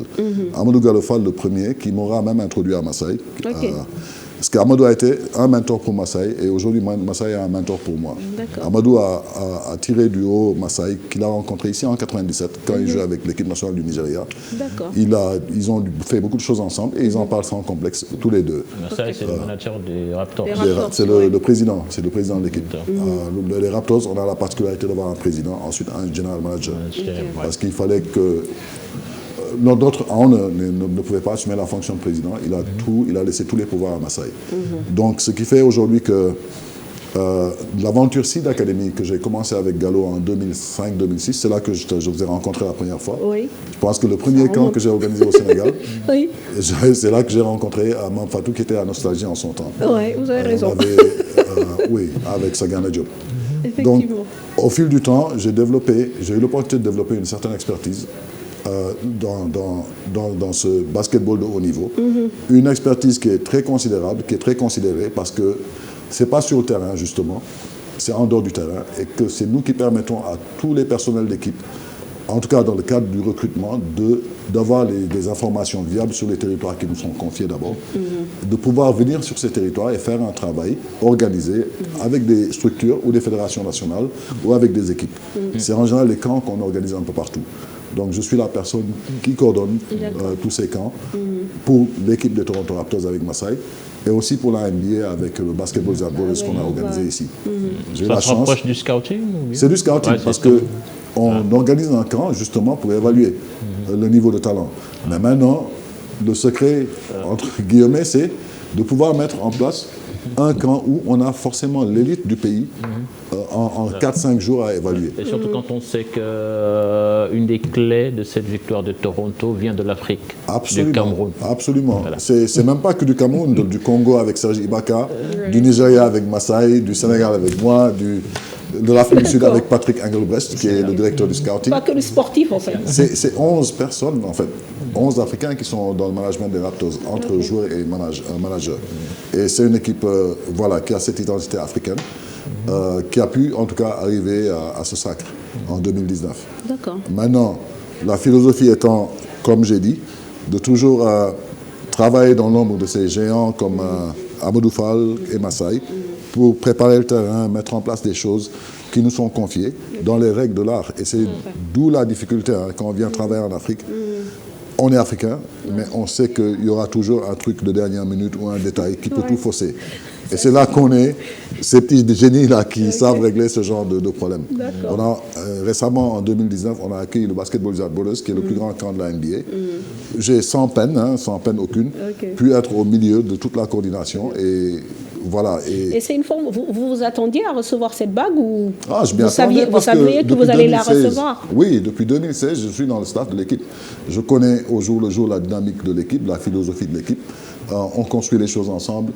Masai ne néglige aucun détail. Une fois, on était chez lui à Toronto, dans son salon, en train de dîner, de relaxer, et on parlait du recrutement de certains joueurs pour la saison suivante. Et voilà, donc c'est quelqu'un qui partage le travail jusqu'au plus bas niveau, quoi. Donc, quand le championnat est arrivé, oui, quand l'équipe a gagné, on m'a invité tout de suite. D'ailleurs, un titre qu'on n'a pas enlevé, parce qu'il n'y a aucun courrier qui a annulé ma nomination comme manager des équipes nationales jeunes. Je n'ai pas pu faire la campagne avec la Grèce, en Grèce avec l'équipe nationale jeune, parce que Toronto avait gagné et Masai m'avait demandé de l'appliquer. Donc je suis arrivé le jour de la parade, en fait. Donc je m'attendais à recevoir la bague. Maintenant, c'était le timing. Avec le Covid, c'était difficile. Je pense que la société qui devait produire les bagues et tout ça, c'était très difficile. D'ailleurs, les Lakers, ils ont gagné le championnat, mais vous voyez, ils n'ont reçu la bague qu'il y a que 2 semaines. Bien sûr. Donc c'était une question plus ou moins de logistique. Alors, rapidement, est-ce que, aujourd'hui, Toronto Raptors, je pense que c'est une équipe qui est en reconstruction. Je pense que vous avez été en demi-finale de la conférence la saison dernière. Mais là, Serge Ibaka, il est parti. Il est parti, mais il faut pas penser que toutes ces situations n'étaient pas préparées. En NBA, toutes les situations sont préparées. Quand Serge doit partir, qu'on ait l'information ou pas, de toute façon, il y a un plan. En même temps, ce n'est pas forcément le pilier actuellement de justement, mais c'est une équipe qui n'a pas gagné le titre par hasard, qui a mis énormément d'efforts, qui a mis un travail redoutable. Quand Masai a mis même sa réputation en jeu avec le trade de DeMar DeRozan, tout le monde a crié, mais qu'il est fou ou quoi? Et après, finalement, c'était ça la clé, parce que Kawhi Leonard, c'est le joueur qui nous a fait gagner le titre, si on doit être honnête. Même s'il est venu il est parti, parce qu'il était en fin de contrat. Il a tradé pour récupérer un joueur qui est en fin de contrat. En NBA, il y a des moments de recrutement. Il a gagné. La fenêtre de trade, elle est ouverte, juste pendant la semaine du All-Star Game. On peut encore recruter, on peut ajuster, tous les ajustements peuvent se faire. J'évite souvent de pronostiquer sur des équipes NBA très tôt, tant qu'on n'est pas en play-off. Déjà, personne ne voyait Miami en finale cette année. Tout peut arriver. Bon, en tout cas, bonne chance par rapport à vos différentes missions. Et je pense que nous allons terminer comme cette page basket, boucler cette page basket avec vous. Mais laissez-moi quand même Allez-y. le soin de lancer un appel, mais vraiment à la SICAP en général, à toutes les bonnes volontés, toutes les personnes, toutes les ressources, les enfants, les jeunes, tout ce qui peuvent apporter une petite valeur ajoutée à leur club, parce que dans les SICAP, on n'a que 2 clubs, CIBAC et Mermoz. Les gens pourraient quand même faire l'effort de supporter ces clubs et de les pousser à l'élite, parce que c'est très difficile. Et je remercie du coup tous mes gars, le bureau du CIBAC. Chez nous, il n'y a pas de président, vice-président. On est une bande d'amis qui traitent sincèrement cette affaire du CIBAC et qui gèrent. Et les riverains aussi. Tout à fait. Alors, Samba, un dernier mot? Ben écoute, moi je me profite justement pour lancer encore une fois un appel à tous les acteurs du basket, en particulier les joueurs, les dirigeants, pour qu'on puisse faire vraiment attention, parce que nous sommes dans une période hyper difficile, la pandémie. Je pense qu'il est important pour nous, sportifs, d'aider nos jeunes enfants, faire attention à cette maladie et prier, comme je l'ai dit tantôt, pour que le bon Dieu nous donne rapidement le plaisir d'aller au stade. Okay. Et pour terminer, j'en profite pour vraiment présenter mes condoléances à mon premier vice-président de la Ligue de Dakar, cher Omar Sy, qui a perdu son frère, que le bon Dieu l'accueille au paradis. C'est vraiment un monsieur extraordinaire. Okay. Il est un fils de Al Hadji Malick, mais quand vous le verrez, je pense que c'est un basketteur, un féru qui aime le sport, et vraiment toute la région de Dakar lui présente ses condoléances. Alors, je ne peux pas vous laisser partir sans vous taquiner un peu. Vous étiez adversaire il y a encore quelques mois avec la présidence de la Ligue de Dakar, et comme j'ai dit, c'est Samba qui a gagné. Hein, oui, on était protagonistes. Hein. On n'était pas adversaires. On n'a jamais été adversaire. Samba, c'est mon petit frère, mais il y a eu plein de choses, et puis après, il y a eu beaucoup de choses. Ils comprennent, hein, eux, ils savent. Mais écoute, moi je l'ai dit, Sadi Mata, je l'ai connu depuis le CNBS. Okay. C'est Serigne Mboup qui me l'avait présenté. Je pense qu'on peut avoir des avis différents. Oui. Mais je pense que le plus important, c'est de se retrouver autour d'une table. Moi, il le sait, je suis un homme de dialogue. Le président de la fédération, pareil. Je pense qu'on s'est toujours retrouvé. Tout ce qui nous intéresse, c'est le développement du basket. Et Inch'Allah, voilà. Bon, Maktar, on a l'impression que, comme je dis, vous avez mis un peu d'eau dans votre bissap. Vous avez été très virulent. Je suis toujours virulent sur toutes les questions qui méritent cette virulence. D'accord. Mais ils le savent. Néanmoins, je me suis dit que je ne vais pas être dans le débat improductif. Ce n'est pas un débat de personne, ce n'est pas un débat d'adversaire ou de protagoniste. Non, c'est un débat autour du basketball. Et chacun a son mot à dire. Et tant que j'aurai les moyens, en tout cas, de contribuer, ne serait-ce que par un petit écrit ou des idées, je le ferai parce que je le fais pour moi-même. Je vais même dire pire, c'est vrai que je m'en excuse, j'avais demandé qu'on le rajoute parce que j'avais créé un petit groupe WhatsApp et le président Pathé, c'est un ami, on discute beaucoup sur le développement du basket de la région. Et comme je l'ai dit, quand il s'agit de travailler, on travaille et on le fait en toute transparence et avec beaucoup de respect. Tout à fait. Merci Maktar, merci Samba Gueye de nous avoir accompagnés. Je n'ai pas fait mon mot sur le Covid, Samba me l'a rappelé. En tout cas, j'appelle les Sénégalais à la responsabilité. Cette maladie existe. Notre État est en train de faire des efforts considérables pour limiter les dégâts. Il faut que les Sénégalais réalisent que affaire lu dof li dañ ko war a bàyyi bu ñu leen ne def leen nii ñu def ko parce que quand même c'est dommage d'entendre certains débats des gens qui encore ne réalisent pas que ce Covid n'existe pas, que le vaccin est une blague. Il faut être responsable. Bien sûr. À un moment donné, il faut être responsable. Et dans la même foulée, je ne fais pas de la politique, mais tous les sportifs doivent remercier notre président parce que si en tout cas il y a un secteur où il a vraiment montré sa volonté de faire, mais c'est chez nous avec les Jeux Olympiques jeunes, avec les stades, avec Dakar Arena, avec plein de choses, que les gens arrêtent quoi, que les gens soient plus responsables. C'est un point de vue. Merci beaucoup Maktar Ndiaye, président du CIBAC et en même temps scout manager, c'est ça, hein, c'est ça ce qu'on dit au sein des Toronto Raptors. Merci Samba Gueye, président de la Ligue de Dakar et également président de toutes les sections de l'US Ouakam. Dans quelques instants, nous allons parler football. On va tout simplement dérouler l'actualité de la Ligue 1 notamment.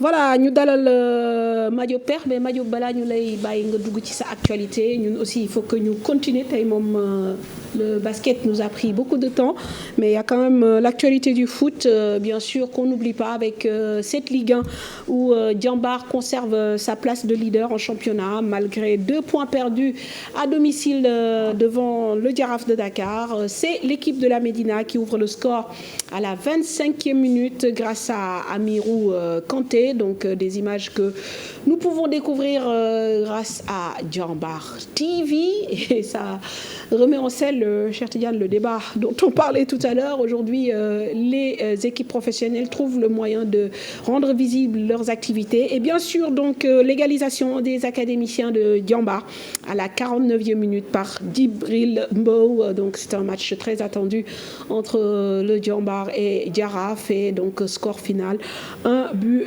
partout. D'ailleurs, faut-il noter que l'actuel meilleur buteur du Diambar de ce début de saison, Alun Badara Baldé, a rejoint les Pays-Bas depuis la semaine dernière. L'international cadet doit s'engager avec l'équipe de Feyenoord et intégrer normalement le groupe professionnel. Alors, un match prolifique en but à l'avantage du Stade de Mbour qui signe sa première victoire de la saison contre l'AS Pikine. Score final 3-2 avec 2 buts marqués sur penalty. Talambay a réalisé un doublé. Le résumé de la rencontre, Thioro Ndiaye. Stade de Mbour signe sa première victoire de la saison. Après un début de saison timide sanctionné par 2 nuls contre Dakar Sacré-Cœur et Génération Foot, les Mbourois ont remporté leur duel face à l'AS Pikine 3-2. Dans ce match joué au terrain de la tanière du complexe sportif Bruno Metsu de Nguering, les Mbourois ont très tôt ouvert le score dès la 3e minute grâce à Talambay sur penalty. Les Pikinois égalisent à la 21e minute, cette fois-ci sur un penalty transformé par l'attaquant Mohamed Lamine Correa.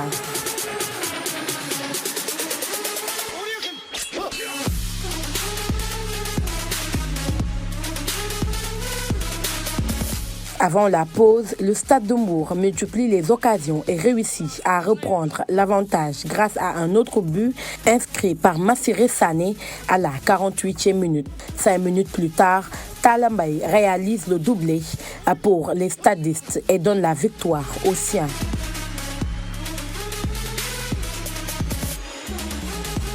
Grâce à cette victoire, le Stade de Mbour devient le nouveau dauphin du leader Diambar, qui a conservé son fauteuil de leader après son nul, 1 but partout face à Jaraaf de Dakar.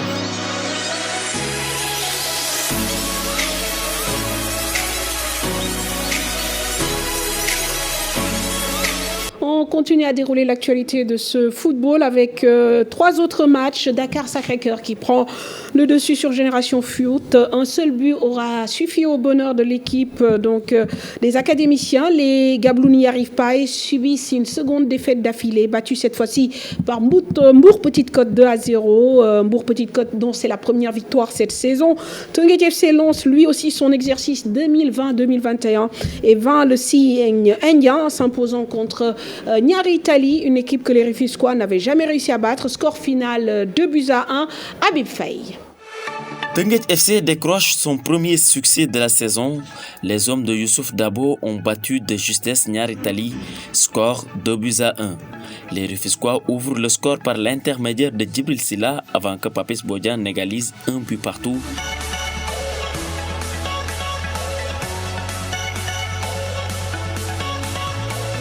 C'est à un quart d'heure de la fin que les Rufisquois vont finalement remporter la partie grâce à un but de Pape Ousmane Sakho, 2-1, score final. TFC se devait de décrocher ses 3 points pour lancer définitivement sa saison. Ce qui m'intéresse, c'est gagner. Donc même si je suis damay dugal ñett waji dugal ñaar li ma ci amal njëriñ moy ma gagner. Dakar Sacré-Cœur, lui, lance sa saison en dictant sa loi à Génération Foot. Le Dakar Sacré-Cœur remporte le duel des académiciens dans son antre du stade Alassane Djigo. L'unique but de la rencontre est inscrit par Serigne Konaté. AS Douane battu par Mbour Petite Côte 2-0, 2 défaites de suite pour les Gabelous. AS Douane occupe désormais la 11e place du classement avec 3 points alors qu'il s'agit de la première victoire de Mbour Petite Côte dans ce championnat.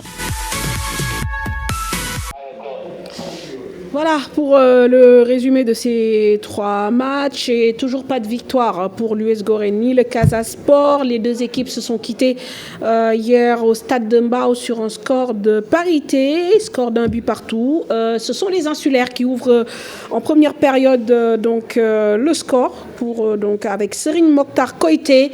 Donc voilà, un but que vous découvrez grâce à Casa TV. Et bien sûr, nous verrons aussi l'égalisation en seconde période pour le Casa par Marfou Kandé. Donc deux équipes qui, comme je le disais tout à l'heure, n'ont pas encore gagné dans ce championnat au bout de 3 journées. Et donc Marfou Kandé va donner l'égalisation au Casa Sport. Nous allons dans quelques instants vous donner les résultats au complet, mais retenez également que c'est un week-end prolifique en buts avec 17 buts marqués, soit une moyenne de 2 buts et demi par match. Une victoire à l'extérieur avec Mbour Petite Côte contre l'AS Douanes. 3 victoires à domicile, Dakar Sacré-Cœur, Teungueth FC et Stade de Mbour. Et enfin 3 matchs nuls.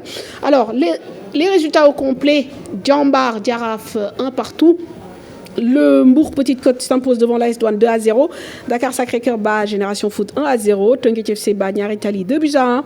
Stade de Mbour s'impose devant l'AS Pikine 3-2. Niambour Sneps 1 partout. US Gorée Casa Sport 1 but partout.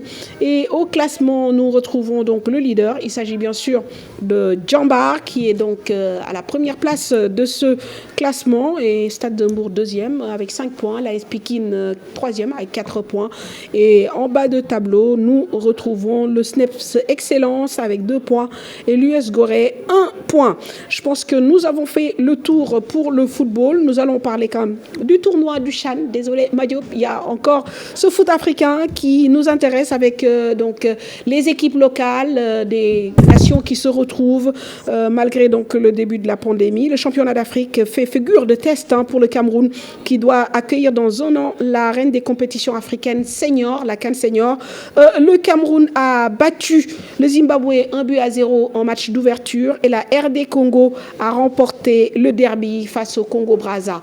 Nous regardons l'essentiel de ces matchs du CHAN. Les supporters sont de retour dans les stades de football au Cameroun. Le CHAN 2021 a débuté samedi 6 janvier par une rencontre à Yaoundé entre le pays organisateur et le Zimbabwe. Victoire du pays hôte 1-0. Malgré la recrudescence des cas Covid-19, cet événement doit servir de tour de chauffe avant la Coupe d'Afrique des Nations qui se jouera en janvier 2022. Première sortie réussie pour les Lions indomptables devant le Zimbabwe 1-0. Premier derby du tournoi joué. C'était le derby tant attendu du fleuve Congo. Le duel entre les léopards de RD Congo et les Diables Rouges du Congo a tenu toutes ses promesses. C'est un match rythmé et engagé auquel on a assisté sur la magnifique pelouse du stade Japoma qui attendait ce soir son premier but officiel. Et c'est Chico Ishindi, le joueur du TP Mazembe, qui a marqué à la 47e minute avant de devoir sortir sur blessure. Un unique but qui permet aux hommes de Florent Ibenge de prendre une sérieuse option de qualification pour les quarts de finale.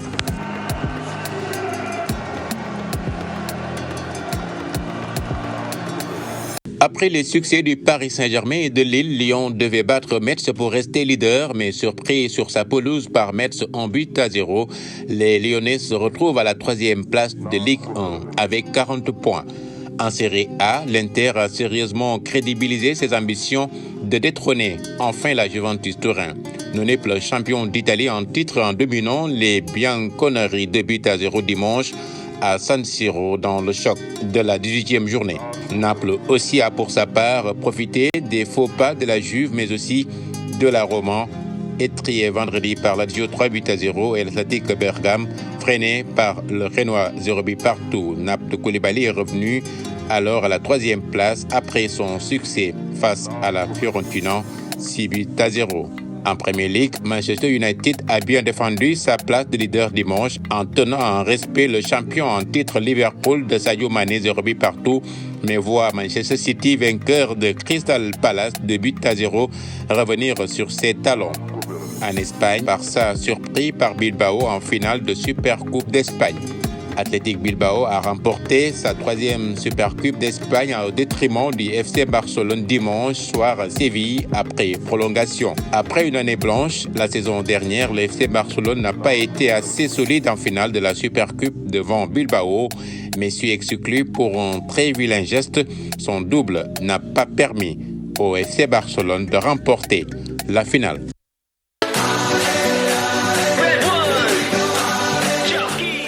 Voilà Madiop tey nag moom gis nga actualité foot bi moo ñu tënk mais comme taaxirlu nga yegg si nañ ci épisode 5e journée.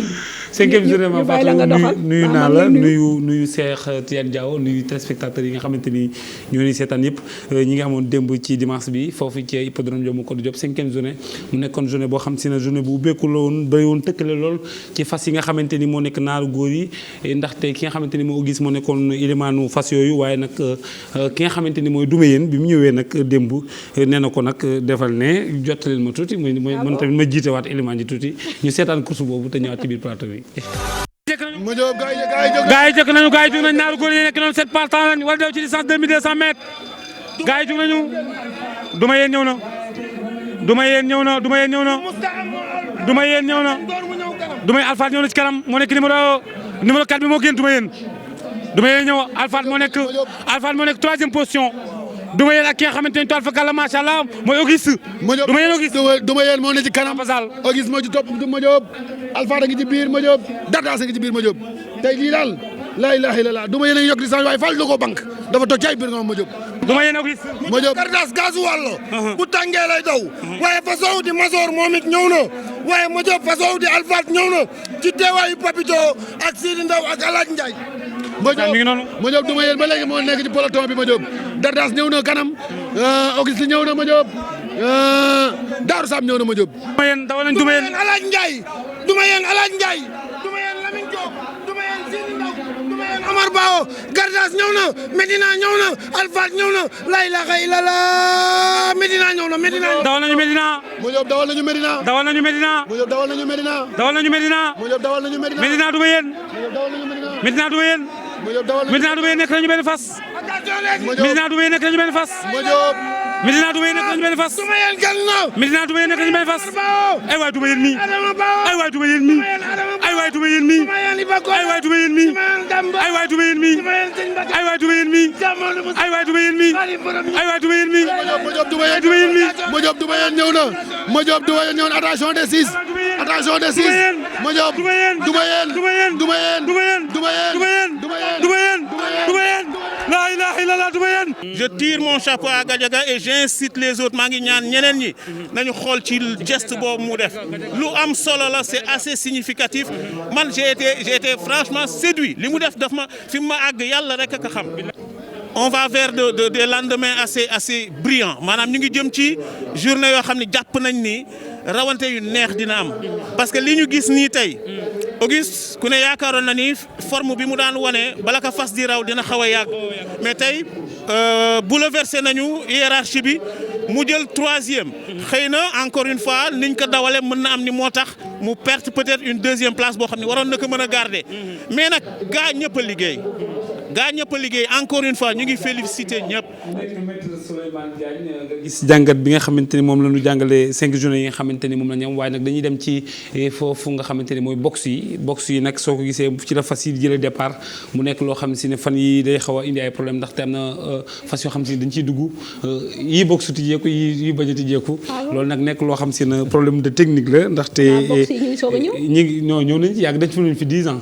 def nañ fi 10 ans dafay xaw a yàgg day xaw a yàgg waaw day xaw a yàgg googu nag moo tax ma dem fa def fa reportage ñu dem seetaan reportage bi te ñëwaat.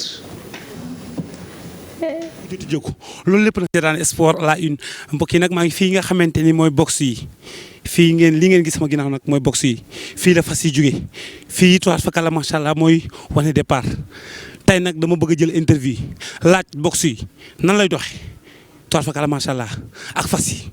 ndaxte yenn saa yi fas dina dugg ci box tëju fa yeneen moroom mi fas départ am yenn saa yi box yi dañuy njëkk a tijjeeku yii mujj a tijjeeku loolu lépp nag lan moo ko waral loolu lépp dina leeree. tur bi naka la. Mamadou Thiam laa tudd. Mamadou Thiam ñu ngi lay nuyu. ñu ngi lay fay. tey dama leen doon laaj box yi nga xamante ni moom la ñu fi indi yaakaar naa box yi léegi mu def fii plus de 10 ans xam naa 2012 la fi ñëwoon ba léegi nii def na fi 10 ans. 10 ans xaw ma 9 ans moom la fi def tey lan nga may wax. ci box yi ban njëriñ la am ci course bi. box yi moom xam nga box moom moo tax ñuy wax course quoi. ndax sans box boo xoolee ni da ngay am ay problème ndax ay élastique ngay def. kii na fii kii na fee kii fas bi féete nii fas bi féete ne. saa bu ñu dawalee bu ñu ñibbee ay coow daraan am saa bu ñu dawalee bu ñu ñibbee ay coow daraan am. ndax li coow yi amee lépp mooy que mën a nekk fas yëpp en règle. bu dee avec box yi nag moom da ngay téye tranquille. ñëpp dañuy dugg ñëpp dañuy dugg. fil lañ daan dawalee fil. élastique lañ daan dawale. xam nga dañuy takk voilà léegi jeex na bu bàyyi élastique gi rek fas yëpp daw noo léegi boxu. boobu dañ daan def à distance de 15 mètres ñu ne boo nekkee ci biir 15 mètres yaa ngi ci ligne de départ bi. léegi nag ñëpp ñu ngi au distance ñu ngi au 2 mètres 40 juste dimension box bi. loolu mooy avantage mais tey loolu nga may wax ci box yi mu am fi plus de 10 ans. gars yi naan box yi màggat na ak màggatul màggat na ak màggatul yenn saa yi da ngay gis benn fas boo xam si ne day bloqué ci benn box du génn yenn saa yi nga gis ko box yoo xam si ne yii ñooy njëkkati jëkku yii topp ci. bu ñu jógee ci box yi moom Fatou ñu jàll ci jockey bi nga xamante ni mu nekk meilleur jockey pour l'instant nii nga xamante ni moo tudd Fallou Diop Fallou Diop nag mu nekk picc mu rey gaynde la ko gars yi di woowee dimanche bi nga xamante ni moo génn non mais ma Fatou xam nga yow yaa ma sant yi yaa ni ma del xool li nga xamante ni mu nekk actualité nga di ma koy dil moo tax ma defal la lii ñu dem seetaan yi Fallou Diop reportage bi nga xamante ni moom lañ def ci moom mu nekk meilleur jockey dimanche bi ñu génn mu raw trois catégories yëpp mu raw ci benn bu ne première nekk jockey boo xam si ne vraiment mention spéciale ñu dem seetaan ko te ñëwaat. Fallou jaar-jaaram métti woon na trop ay temps mooy nekk mbaaw yooyu di jàng formation waaw tey lépp yàlla fànk na ko ñu ngi siy dolli di sant yàlla bu baax. Fallou bëgg naa dem sa kaw sa kanam yaa ma gën a bëgg naa dem Paris wari defal tubaab yi curul. oui gis nga ne bëgg naa see teral samay waajur moom ndax ki liggéey ñaan yàlla teral waajuram waaw di ñaan yàlla. lu dolli sàng sutura rek waaw maa ngi koy félicité ndax jox na ma cër bu ma war a jox si kër gi maa ngi koy félicité bu baax si ndamam li di ko waxal yàlla na yàgg am vainqueur ba ma rawee kay sama xel si kutun la njëkk a dem waaw di ñaan yàlla rek. maa Fatou léegi nag jeex na xam la jox résultat yi rek. résultat yi da koy tënk de. résultat dama koy tënk am nañ démb 5 catégories ci hippodrome Diamakoro Diop première catégorie bi plus de 3 ans ñoo ko doon daw ci distance 1650 mètres biñ daaw ba teel ki jëraw gàtt gi mu nekk expert ci temps 2 minutes 18 secondes deuxième bi nekk jëkk troisième bi nekk Lat Fatim quatrième bi nekk ki nga xamante ni mooy Marie Père cinquième bi nekk Jamono deuxième course pour 2 ans ñoo ko doon daw ci distance 1200 mètres biñ daaw ba teel ki jëraw gàtt gi mooy Ndeye Fama Der ci temps 1 minute 33 secondes deuxième bi nekk Diofior troisième bi nekk Assirou quatrième bi nekk Yacine Sogui cinquième bi nekk Bracket 3 troisième course groupe 3 ñoo ko doon daw ci distance 2200 mètres bi ñu daaw ba tey ki jëraw kàddu gi moo nekk Bel ci temps 3 minutes 03 secondes deuxième bi nekk Mambokin troisième bi nekk Nelinkar quatrième bi nekk Baax cinquième bi nekk Taqwa quatrième course ñu ko doon daw ñoo nekk groupe 1 ñu ngi doon daw ci distance 2200 mètres bi ñu daaw ba tey ki jëraw kàddu gi mu nekk du may yéen bu may bu kole baaw ci temps 3 minutes 00 secondes deuxième bi nekk Midna troisième Ougis quatrième Darou Sam cinquième bi nekk Dardas cinquième course groupe 2 ñoo ko doon daw ci distance 2200 mètres première bi nekk Trèves ci temps 3 minutes 04 secondes deuxième bi Mirwax troisième bi nekk Salimar quatrième nekk ki nga xamante ne mooy Ngërëm cinquième bi nekk Burax loolu moo amoon dem ci hippodrome Diamakoro Diop ci Escale Mame Fatou foofu la xibaar yi la kàppe. waaw kay merci Madiop ñu ngi lay jaajëfal di jox rendez-vous les téléspectateurs semaine prochaine inchallah dans un nouveau numéro. Ah Cheikh, bonsoir. Rebonsoir. Non mais j'ai un peu disparu des radars là pendant quelques minutes. Voilà, merci à Vieux Diouf pour la réalisation de cette émission, l'équipe technique Mor Kharma, Hamza Diallo, son bail et bien sûr Mamadou Ndiaye pour la réalisation des reportages. Excellente soirée. Dans quelques instants, retrouvez Kebs Thiam dans Diaspora. Au revoir.